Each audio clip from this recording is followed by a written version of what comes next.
사보넷 바네아 들어본 적이 있습니까? 사보넷 바네아, 이 이름을 기억하십니까? 이 사보넷 바네아라는 이름은 애굽식 이름입니다. 그 이름의 뜻은 하나님이 말씀하시고 말씀하신 하나님은 그 말씀을 이루시는 하나님, 바로 그 하나님이 지금 살아계신 하나님. 이름이 참 좋죠. 근데 이 이름을 누가 지었느냐?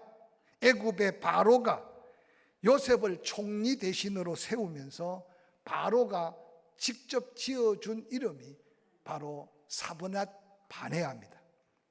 이 요셉의 이름을 부를 때마다 아마 애굽의 바로는 말씀하시면 그 말씀대로 역사가 나타나는 살아계신 하나님을 요셉을 통해서 만나고, 요셉이라는 이름 대신 사보넷 바네아라고 부를 때마다 네가 믿는 하나님은 말씀하시는 하나님, 네가 믿는 하나님은 말씀하시는 대로 그대로 이루시는 하나님, 그 하나님이 지금 살아계신 하나님. 바로 오늘 상처를 치유받고 수많은 사람의 상처를 치유해 가며 하늘의 놀라운 복을 땅에 선포했던 위대한 주인공 사보넷 바네아 요셉의 생애가 주는 놀라운 은혜입니다. 오늘 본문 앞서 기록된 창세기 45장 1절 이하에 이렇게 기록하고 있습니다. 요셉이 시종하는 자들 앞에서 그 정을 억제하지 못하여 소리질러 모든 사람을 자기에게서 물러가라 하고 그 형제들에게 자기를 알리니 그때 그와 함께한 다른 사람이 없었더라. 요셉이 큰 소리로 우니 애굽 사람에게 들리며 바로의 궁중에서 들리더라. 요셉이 그 형들에게 이르되 나는 요셉이라. 내 아버지께서 아직 살아계시니까 형들이 그 앞에서 놀라 대답하지 못하더라고 말합니다. 저는 본문의 말씀을 묵상하면서 드디어 요셉이 그 가슴 벅차오르는 감격을 이기지 못해서 소리나 펴 그 앞에 있는 신하들을 다 물리고 이제 형제들만 남아있는 그때 소리 높여 울고 있는 요셉의 눈물을 한번 보시기 바랍니다. 그러면서 말하기를 내가 바로 형들이 나를 팔아먹은 요셉입니다. 내가 요셉입니다. 내 아버지가 아직도 살아계십니까? 하고 묻는 요셉. 저는 오늘 이 말씀을 묵상하면서 우리는 너무나 인간 대 인간 속에 살면서 용서라는 게 얼마나 귀중하고 은혜라는 게 얼마나 귀한 줄을 모르고 그냥 세상 속에 묻혀 살아가고 있지 않는가 한번 살펴보는 시간이 되었으면 좋겠습니다. 혹이라도 말로 상처받고 삶의 여러 가지 환경으로 상처받고 상처받은 자기 상처를 부둥켜 안고 그 상처의 치유는 미안하다, 잘못했다, 내 잘못이다 라고 익히로 들어야만 상처가 치유될 것 같은 어리석은 생각 속에 살지 않기를 주의 이름으로 간절히 축원합니다. 우리가 하나님의 사랑을 입으로 말한다면 하나님의 사랑이 아가페의 사랑, 무조건적인 사랑, 우리가 회개하기 전에, 우리가 십자가 붙들기 전에 하나님이 먼저 우리를 사랑한 사랑, 그 사랑을 조금이라도 경험했다면 그리스도인의 사랑은 용서로서 나타나는 사랑입니다. 할렐루야. 그리스도인의 사랑은 용서를 구하기 때문에 용서해 주는 게 아니에요. 사죄를 구하기 때문에 용서하는 게 아니에요. 내 실수를 고백하기 때문에 용서하는 게 아니라 내가 받은 은혜의 크기가 사랑의 크기와 용서의 크기로 나타난다는 사실을 요셉을 통해서 한번 살펴보시기를 바랍니다. 요셉 앞에 두려워 떨고 있는 형제들을 보시기 바랍니다. 아무 할 말 없어 어찌할 바를 모르는 형제들, 그들에게 무슨 평안이 있으며 그들에게 무슨 은혜가 있겠습니까? 그러나 요셉은 유다의 그 고백하는 말을 통해 이전에 생각해 보니 그 유다가 창세기 37장 26절 자기 형제들에게 유다가 말합니다. 우리 동생을 죽이고 그의 피를 덮어둔들 무엇이 유익할까? 자, 그를 이스마엘 사람에게 팔고 그에게 우리의 손을 대지 말자. 그는 우리의 동생이요 우리의 혈육이니라 하며 그 형제들이 청종하였더라. 여러분, 요셉의 배다른 형제들 그 꿈 이야기 하나 때문에 상처를 받고 요셉 하나가 없어지면 그 꿈이 뭔가 이루어지지 않을 것 같은 인간적인 생각으로 어떻게 형제가 형제를 죽이려고 하겠습니까? 그것이 바로 은혜 없는 강박한 심령 속에 나타나는 증거예요. 오늘 이 시대를 살펴보면 그 형들과 같은 상황 속에 우리가 노출되어 살고 있습니다. 길을 걸어가라도 옆에 있는 사람이 두려움의 대상이 되는 게 오늘 우리 시대의 삶의 모습이에요. 같은 엘리베이터를 타도 눈빛을 마주치고 서로 반갑게 인사할 수 없는 게 오늘 우리가 처해 있는 인생살이 속에 상처투성이의 현장입니다. 어두워지면 밤길을 걷는 게 이제 무서워지는 시대입니다. 왜 이렇게 세상이 강팍해졌을까요? 오늘 이 시대에 필요한 사람은 사번의 반해야. 하나님의 말씀대로 그 말씀을 믿고 믿음으로 나아가면 말씀대로 역사하신 하나님이 살아계셔서 우리와 함께 하는 하나님으로 용서할 수 없는 사람을 용서하고 받아줄 수 없는 상황을 받아줘가며 하나님 앞에 다시 은혜를 구하는 저와 여러분이 될 수 있기를 주의 이름으로 간절히 축원합니다. 창세기 45장 4절 이하에 이렇게 기록합니다. 요셉이 두려워 떨고 있는 형제들에게 말합니다. 내게로 가까이 오소서. 그들이 가까이 가니 이르되 나는 당신들의 아우 요셉이니 당신들이 애굽에 판 요셉 맞습니다.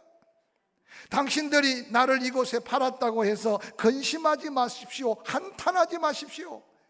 하나님이 생명을 구원하시려고 나를 당신들보다 먼저 보냈습니다. 여러분, 이 고백을 누가 할 수 있겠습니까? 은혜 받은 요셉, 그는 용서할 수 없는 형제들을 너그럽게 받아주며 용서하는 이 용서가 없는 가정에 무슨 은혜가 더하며 무슨 가정의 행복을 꿈꿀 수가 있겠습니까?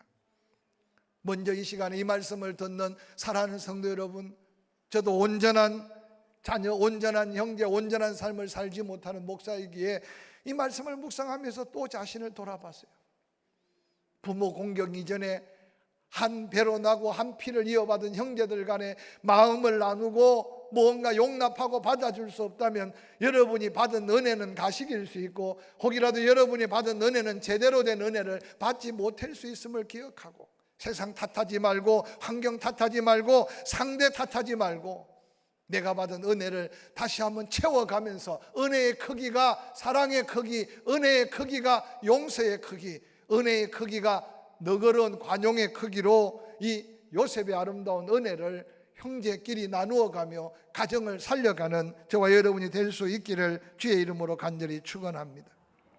이어지는 창세기 45장 6절에 이 땅이 2년 동안 흉년이 들었으나 아직도 5년 더 밭갈기도 못하고 추수도 못합니다. 하나님이 큰 구원으로 당신들의 생명을 보존하고 당신들의 후손을 세상에 두시려고 나를 당신들보다 먼저 보내셨나이다. 그런즉 나를 이리로 보낸 이는 당신들이 아니요 하나님이시라. 하나님이 나를 바로에게 아버지로 삼으시고 그 온 집의 주를 삼으시며 애굽 온 땅의 통치자로 삼으셨나이다. 은혜 중에 요셉이 확신하고 있는 것은 버리고 짓밟고 숱한 상처투성이의 인생으로 내동댕이 쳐도 하나님이 함께 하시면, 하나님이 도우시면, 하나님이 은혜를 베푸시면, 그래서 훗날 창세기에 요셉의 인생을 기록한 저자는 여호와께서 요셉과 함께 하시니 어느 곳에 가든지 하나님이 요셉을 형통하게 하셨다. 이게 오늘 우리에게 약속된 은혜 속에 누릴 축복이라는 사실을 기억하시기를 주의 이름으로 간절히 축원합니다. 오늘을 사는 우리들 힘들다, 어렵다, 고달프다, 상처를 가지고 때로는 낙심할 수 있지만 요셉의 인생을 잠깐 살펴보면 요셉 같은 고통과 아픔과 상처를 가진 인생이 어디 있겠습니까? 저는 이 요셉을 바라보면서 위로를 받고 이 요셉을 바라보면서 소망을 얻고 요셉을 바라보면서 새로운 인생 앞에 인간관계를 도전하는 저와 여러분이 될 수 있기를 주의 이름으로 간절히 축원합니다. 용서할 수 없는 형제들을 넉넉하게 받아주면서 요셉이 자신이 애굽으로 팔려온 게 인간적이고 세상적인 관점으로 형제들이 팔려온 게 아닌 것을 하나님의 은혜 중에 깨닫습니다. 그래서 자기가 팔려온 이야기를 하면서 요셉은 하나님이라는 말을 짧은 성경 구절 안에 5절, 7절, 8절에 4번이나 반복해서 형들이 나를 팔아서 이 고생과 상처투성이의 인생이 아니라 하나님이 이 길을 통해서 나를 나대고 나를 애굽의 바로의 아버지뻘이 되고 애굽의 전체를 통치할 수 있는 은혜를 주시려고 하나님이 나를 보내신 것이라고 고백하고 있습니다. 사랑하는 성도 여러분, 때로 부모에게 상처 입은 자녀들도 있다고 하소연합니다. 때로는 형제들 간에 상처를 가지고 살고 있는 사람도 있을 겁니다. 이 아침에 여러분이 먼저 상처가 싸매져야 다른 사람을 위로할 수 있고 다른 사람과 화목할 수 있음을 기억하시고 받은 은혜를 다시 한번 되새겨보며 요셉이 회복된 그 은혜 안에 이 아름다운 하나님의 섭리 속에 내가 나됨의 은혜를 통해 먼저 여러분 자신이 상처가 싸매어지는 은혜를 경험할 수 있기를 주의 이름으로 간절히 축원합니다. 사랑하는 성도 여러분, 은혜 받은 요셉, 세월이 너무 많이 흘렸지만 믿음 좋은 그 부모 형제 그 사랑 하나님께서 어루만져 주셔서 어느 날 돌아보니 감격의 눈물, 감사의 눈물, 은혜의 눈물밖에 남지 않았던 요셉의 은혜가 우리 안에 넘쳐나기를 주의 이름으로 간절히 축원합니다. 요셉의 파란만장한 고난의 역경, 상처로 얼룩진 세월 한순간 녹아내리게 했던 하나님의 은혜, 그 은혜가 이미 우리가 받은 은혜고 누리고 있는 은혜라는 사실을 다시 한번 기억해 보시기를 주의 이름으로 간절히 축원합니다. 저는 오늘 요셉을 통해 아버지 야곱, 이스라엘이 경험했던 감격스러운 부모 효도의 모습들을 좀 살펴가면서 구체적으로 이제 우리가 아직도 섬겨야 될 부모가 있다면 이 요셉의 아름다운 효도를 본받아가면서 섬길 수 있고 어느 날 돌아보니 세월 지나 아버지 어머니 부를 수 없는 사람은 아직도 자식이 있다면 그 자식이라도 효도하는 자식 만들어서 약속된 축복의 통로가 막히지 않는 사명을 감당하는 부모들이 될 수 있기를 주의 이름으로 간절히 축원합니다. 창세기 37장 3절은 어린 요셉을 그렇게 소개합니다. 요셉은 노년에 얻은 아들이므로 이스라엘이 여러 아들들보다 그를 더 사랑함으로 그를 위하여 채색 옷을 지어 입혔다라고 기록합니다. 여러분, 야곱의 험한 인생길을 알고 있지 않습니까? 라헬에게 첫눈이 변해서 그냥 7년 동안 봉사했는데 어느 날 하룻밤을 지나고 눈 떠보니 사랑하는 라헬이 아니고 레아인 거예요. 야곱 자신은 형 한 번 속이고 아버지 한 번 속인 밖에 없는데 예산촌 라헬은 일마다 때마다 야곱을 속이고 또 속입니다. 그래서 라헬을 구하고 7년을 수일같이 또 머슴살이를 합니다. 그런데 사랑하는 라헬에게는 하나님이 자녀의 은혜를 주시지 않는 거예요. 레아가 낳고 그 몸종들이 낳고 낳아도 라헬은 아이가 없었어요. 그런데 어느 날 노년에 하나님은 라헬을 위로하며 태의 문을 열어 사랑하는 아내 라헬이 낳은 아들이 바로 요셉이었어요. 야곱에게는 어떤 면에서 아버지는 계시지 않고 할아버지만 계시고 야곱은 어느 날 정신 차려보니 아버지 같은 형들만 잔뜩 있는데 야곱 자신에게는 너무 힘든, 요셉 자신에게는 너무 힘든 하루하루였을 것입니다. 그런데 놀랍게도 요셉은 태어난 자체가 아버지 야곱에게 기쁨이었고 요셉의 생애 속에 끊임없이 야곱에게 소망이었고 야곱에게는 행복이었고 어느 날 지옥 갈 것 같은 죽음을 눈앞에 둔 야곱에게는 요셉이 살아있다는 것만 해도 기쁨이었고 할렐루야. 또한 요셉이 애굽의 바로가 보낸 버금 수레 앞에 야곱이 감격해서 눈물을 흘리면서 그 아들 요셉을 만나러 내려오는 야곱의 기쁨은 이루 말할 수 없는 기쁨이었 겁니다. 잠언 지혜자는 말합니다. 내 부모나 내 아버지나 어머니를 즐겁게 해라, 기쁘게 해라 라고 명령하고 있습니다. 오늘날 많은 자녀들이 부모의 마음 중심의 기쁨은 생각 없고 기본적으로 할 것 했으니 부모님 알아서 살아가라고 생각하는 외로운 부모들이 없지 않아 있다는 사실을 기억하면서 포항 침례교회 믿음의 사명자 여러분, 아직도 부모님이 계시다면 나에게 땅에서 잘 되고 장수의 복을 주기 위해 아직도 천국 좋지만 가지 않고 기다리고 있다는 사실을 깨닫고 어떤 모습으로든지 부모의 기쁨이 되는 요셉의 아름다운 효도의 모습을 본받는 저와 여러분이 될 수 있기를 주의 이름으로 간절히 축원합니다. 부모의 기쁨으로 살았던 부모들이요, 자녀들 때문에 쏘가리 하지 말고 기도할 때마다 그 자녀들이 부모의 기쁨이 되어 하나님이 약속한 복을 나대에 끊어지지 않고 축복의 통로가 막히지 않기 위해 자녀들을 위해 기도하는 부모들이 될 수 있기를 주의 이름으로 간절히 축원합니다. 이어서 요셉이 자라나기 시작할 때 창세기 37장 13절에 이스라엘이 요셉에게 이르되 내 형들이 세켐에서 양을 치지 아니하느냐, 너를 그들에게로 보내리라. 요셉이 아버지께 대답하되 내가 그리하겠나이다. 이스라엘이 그에게 이르되 가서 내 형들과 양떼가 다 잘 있는지를 보고 돌아와 내게 말하라 하고 그를 헤브론 골짜기에서 보내니 그가 세켐으로 가니라. 어떤 사람이 그를 만난적 그가 들에서 방황하는지라. 그 사람이 그에게 물어 이르되 내가 무엇을 찾느냐. 그가 이르되 내가 내 형들을 찾아오니 청하건대 그들이 양치는 곳을 내게 가르쳐 주소서. 그 사람이 이르되 그들이 여기서 떠났느니라. 내가 그들의 말을 들으니 도단으로 가자 하더라 하니라. 요셉이 그의 형들의 뒤를 따라가서 도단에서 그를 만난지라 라고 기록하고 있습니다. 성경 어디를 봐도 요셉이 아버지 야곱에게 불순종했다, 아버지 야곱의 뜻을 거스렸다라는 기록은 찾아볼 수 없습니다.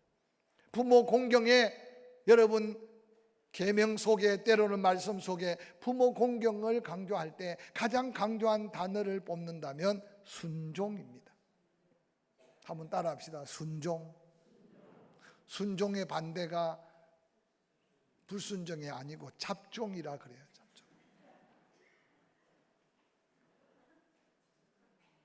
우리는 그리스도 안에 순종의 자녀가 되시기를 주의 이름으로 간절히 축원합니다. 여러분, 헤브론에서 세켐까지 당시에 약 100km 가까이 되는 거리예요. 여러분, 걸어서 100km 아버지의 말에 순종해서 그렇게 탐탁하게 여기지 않는 형들의 안부를 물으러 가는 요셉의 모습을 한번 그려보시기 바랍니다. 아버지의 말에 내 그리하겠나이다 뿐만 아니라 세켐에 갔는데 그곳에서 형들을 찾을 수가 없어요. 온 들판을 두루 방황합니다. 주변에 보는 사람이 안타까워 뭘 그렇게 찾고 있냐, 우리 형들을 혹시 못 봤습니까? 그런데 그중 목자 하나가 말을 듣다 보니 이곳에 양내 풀이 부족하니 도단으로 간다고 하더라. 세켐에서 도단까지 38.4km, 만만한 거리가 아니에요. 그런데 그 도단이 요셉에게는 죽음의 길이고 그 도단이 형제들에게 애굽으로 팔려가는 길이었다는 사실을 성경은 우리에게 보여줘요. 부모 순종의 길이 험난하고 때로는 부모 순종의 길이 그리 만만찮아도 정말 효도하는 자녀는 끝까지 부모를 공경하되 순종하는 자녀라는 사실을 한번 기억하면서 여러분의 순종의 순도를 높여갈 수 있기를 주의 이름으로 간절히 축원합니다. 순종은 내가 하기 싫어도 해야 되는 거고, 순종은 때로는 부모의 마음을 헤아려서 하는 거고, 순종은 그래서 하나님의 축복으로 이어진다는 사실을 다시 한번 기억하시기를 주의 이름으로 간절히 축원합니다.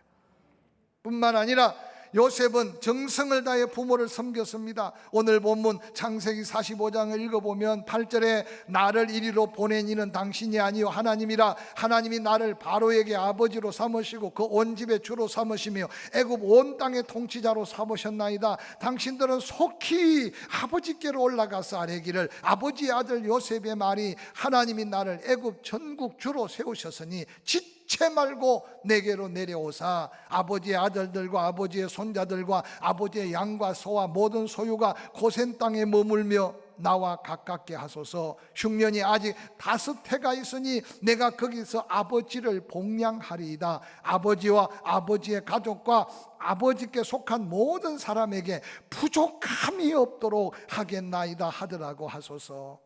28절에 이스라엘이 이르되 조카도다. 내 아들 요셉이 지금까지 살아있으니 내가 죽기 전에 가서 그를 보리라. 여러분, 요셉이 고백하는 고백 속에요, 아버지를 향해 아버지의 아들들 그 손자들까지 내가 아버지를 복양하고 또한 그들에게 부족함이 없도록 섬기겠다는 이 고백은, 요셉이 여러분 돈이 많았어요? 요셉의 삶에 여유 있었어요? 여러분 오늘날 자꾸만 가치를 돈에 주니까 내가 어려우니 못 섬기고, 돈에 가치를 주니 때로는 부모들은 네가 살만한데 나를 왜 못 섬기냐 생각할 수 있겠지만, 오늘 요셉이 부모를 섬기는 마음이 그 속에 묻어 있음을 본문을 통해 살펴볼 수 있기를 바랍니다. 은혜 받은 자의 마음속에 부모를 공경하라는 하는 말씀 앞에 그리워했습니다. 보고 싶어 했습니다. 살아있다는 소문만 듣고도 요셉은 어쩔 줄을 몰랐습니다. 속히 아버지께로 가서 아버지를 모셔오라. 내가 아버지를 이제 복양하리다. 아버지뿐만 아니라 당신의 아들, 딸들까지 내가 부족함이 없이 섬기리라. 사랑하는 성도 여러분, 요셉의 섬김의 이 고백을 함께 살펴가면서 부모 공경 앞에, 최선이라는 단어 앞에 부끄러움이 없도록 함께 섬기는 저와 여러분이 될 수 있기를 주의 이름으로 간절히 축원합니다. 창세기 50장 1절 이하는 그렇게 기록합니다. 요셉이 그의 아버지 얼굴을 굽으려 울며 일맞추고 그 수종들은 의원에게 명하여 아버지의 몸을 향으로 치료하게 하며, 의원이 이스라엘에게 그대로 하되 40일 걸렸으며 향을 처리하는데 이 날수가 걸렸다. 애굽 사람들은 70일 동안 총리 아버지 그를 위하여 곡하였다. 곡하는 기간이 지나매 요셉이 바로의 궁에 가서 바로에게 말합니다. 내 아버지가 조상 대대로 묻히는 그곳에 장사를 해야 된다 하니 내가 가서 장사를 치르겠습니다. 요셉의 아름다운 섬김은 아버지가 죽는 순간 장례까지, 마지막 가나안 땅에까지 모시고 가 장사 지내는 요셉의 모습은 아름다운 섬김의 모습으로 우리에게 보여줍니다. 이 말씀이 지나고 난 다음 요셉의 형들에게 말합니다. 아버지께서 네 형제들을 용서해라.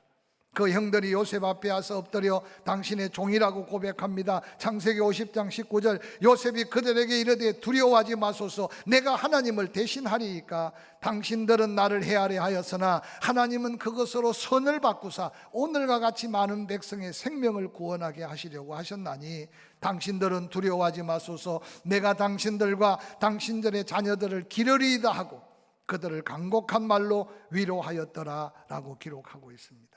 은혜 입은 자의 넉넉한 용서 넘어 사랑의 섬김의 모습을 한번 바라보면서, 사랑하는 성도 여러분, 사번의 반해야, 이 한 주간의 사번의 반해야, 나에게 은혜 베푸신 하나님은 말씀대로 나를 축복하셨고, 할렐루야, 사번의 반해야, 그 하나님은 지금도 살아계셔서 나와 함께 하신 하나님. 애굽의 바로가 요셉을 바라보며 고백했던 이 고백이, 믿지 않는 세상 사람들이 한국 교회를, 교회 안에 성도를, 믿지 않는 형제들이 우리를 바라보면서 고백하는 이 고백의 주인공으로 가정에는 행복, 부모에게는 기쁨, 하나님께는 영광이 되는 포항침례교회 자랑스러운 복된 성도들이 될 수 있기를 주의 이름으로 간절히 축원합니다.